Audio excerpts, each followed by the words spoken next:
Rape. Well, today is the 2-year anniversary of the last time that happened to me. Yet another reason why I never wanted my child to grow up in this disgusting city full of violence and crime and drugs and abuse, which is all what he's living in now. Forced to go to public schools full of drugs and people who just get spoiled and given Mercedes and BMWs for their 16th birthday. None of this is the lifestyle that Austin is accustomed to, and the social worker does nothing to provide him with any of the things that Austin is accustomed to, anything of his lifestyle. Hell, not even his friends and family are allowed to see or speak to him. All that change is traumatic for any adult, never mind a child with special needs, to have every single aspect of their childhood changed, including being prevented from going to church, and going to his Christian school.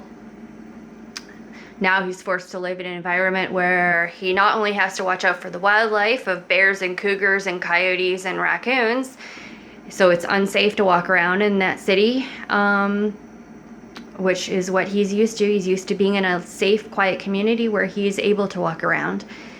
And now, because the only thing we had to fear were deer. That was our biggest fear, is just making sure you walked across the street to stay away from the deer so that you don't spook them and they accidentally, have a response of protecting themselves, because they are completely harmless as long as you give them their space. Now, my son is dealing with a hell of a lot more than having to just cross the street from a deer. So this is the shit he's put into, learning how to be a violent asshole who hurts people and living in a spoiled, rich, superficial environment that is completely unrealistic. So, yeah, living with a psychopath who teaches you that rape is your own fault. And that's exactly what I was taught, and why I never told her the first time or any time after that when I was raped, because it's just like, you can't tell her anything. I was taught at a very young age she is an untrustworthy person and everything is your fault. Even if it's completely her fault, she will find a way to twist it into your fault. Like if she gets in a car accident while driving you somewhere, and even if it's completely 100% the other person's fault, like if they rear-ended she'll still say it's my fault because she was doing me a favor of driving me somewhere. Like, this is how fucked up this psycho is. Like, you can't ever just say shit happens in life, and deal with it and move on. It always has to be blamed on somebody so that she has an excuse to yell and abuse you. And so you just learn to keep your mouth shut, and that you can't share any aspect of your life with her, and you can't trust her. You can't lean on her for anything that you should be able to lean on a parent for, because she's not a parent. She's not capable of parenting in any aspect. She has no sympathy, no empathy, and she will never care about your feelings. They are completely invalid to her. In fact, she will tell you what you think and what you believe, because she just makes up her own narrative, because she knows absolutely nothing about you, so she just has to create it all. And then she blames you also for not having a good relationship with her, when she's the one who taught you that you can't trust her and that you can't have a relationship with her, because she's not capable of having a relationship with anybody. This is why I was taught that everybody in the world is evil, because they're all supposedly jealous of her. That's why she can't get along with anyone. Like, these are her reasons, is that she claims everybody's jealous of her. Like, obviously that's not true. I mean, anyway, it's just nuts. She always has a reason to blame everybody else for her problems.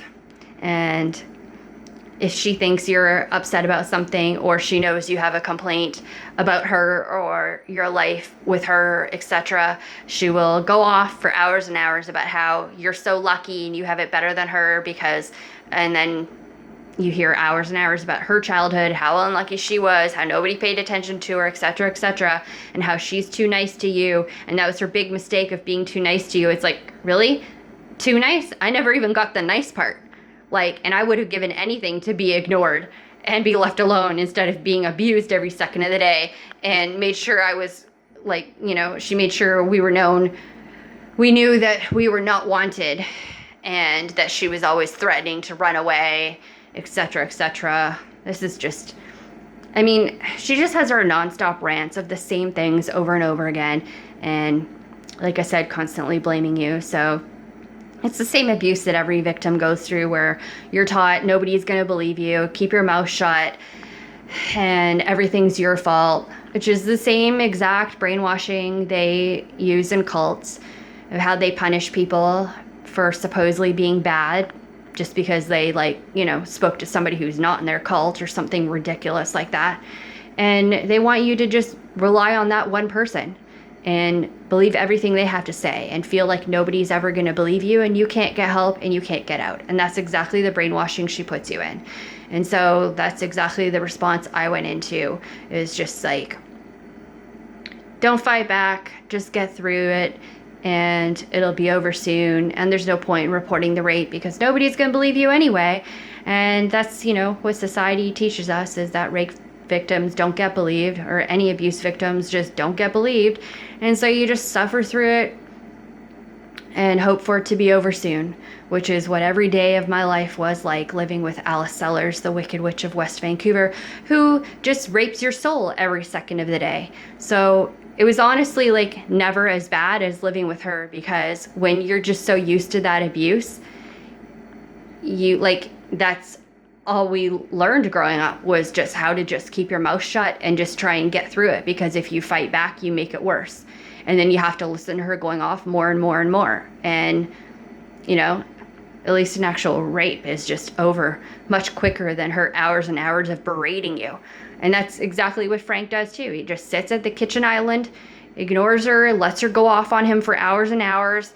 And only once in a while he'll end up standing up, fighting back for like a few seconds and then going up to his room. But other than that, you just sit there for hours, wait for it to end, and then go up and hide in your room. And when she would do that kind of shit to us, he would never come down and stop her, interfere, protect children, as a father is supposed to do, because he's not a father and she's not a mother. They don't know anything about the definition of those words, because those words do not mean kick your kids down the stairs, smack them in the face, pull their hair out, spit on them, kick them in the kidneys, pinch their arm. Like, I have permanent nerve damage in my arm from Alice pinching it so hard all the time. Like, and still, like they say, and like I said with this comparison to the rape, it's just like, you know, the emotional and mental abuse does not even compare. Physical abuse is so much easier to just get over and put out of your head than when you have somebody's voice in your head abusing you every second of the day. And that's the hell my child is living in. Being taught to hate everybody in the world, being taught to hate me, most of all being taught to hate himself. Because Alice wants that control, to beat you down and make you think that you're not worthy of any help. And that's what the ministry taught him too, because when he said he doesn't want to go with the bad people who hurt his mom, nobody listened to him. Nobody believed him. And when he kept running away from that house, they kept sticking him back there, because they taught him from day one that nobody is going to believe him. And exactly what I heard all through my childhood is just what he's believing and being taught again, is that you're just a stupid kid and nobody gives a shit about your opinion, so keep your fat mouth shut and don't cause trouble and stay out of sight. And that's the fucked up world my child is forced to live in.